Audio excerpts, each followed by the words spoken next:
Well, the Senate is wrapping up a long series of votes right now on the fixes to the health care bill, otherwise known as the reconciliation bill. They were voting all night long into the wee hours of the morning. They picked back up this morning and they expect to hold a final bill vote in just a couple of hours. And joining me to discuss where things stand is Washington Post's Perry Bacon. Perry, thanks so much for being with us. How you holding up?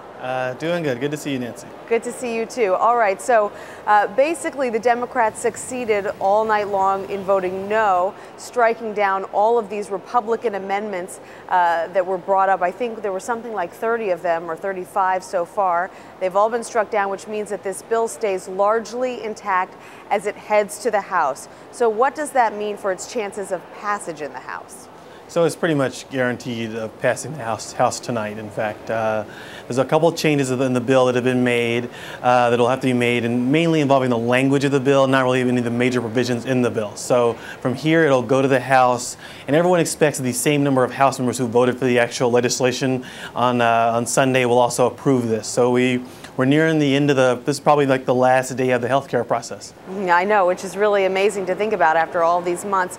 I'm wondering what you think about this strategy that the Democrats used here. They all hung together. They said we're going to vote against all of these Republican amendments, even the ones that we agree with, because we don't want to make any changes to this bill that could end up causing a hang-up in the House. But by doing that, they took some votes that could end up backfiring against them in the fall, those of them who are running in elections, right?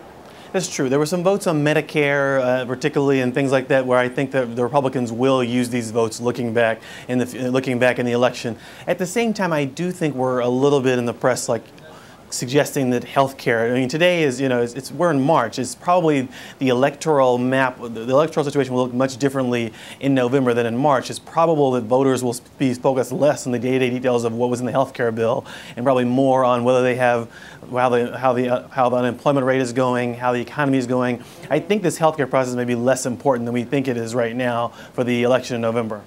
And what are all of us going to talk about come tomorrow and the weeks ahead when healthcare is no longer on the agenda? Do we just turn to financial regulations, or what happens next? I think we'll end up doing a lot about the financial regulation bill, which is really important and probably has not been covered as much as it, or got as much prominence as it could have. And I think at some point the Democrats don't have a lot. There's a lot of things they've talked about doing, but there's not a lot of. They're very wary of the kind of charge they're spending too much money that the Republicans have brought against them. So the Democrats want to do a lot of kind of small, boorish jobs things the rest of the year that will create jobs but not spend trillions or billions of dollars.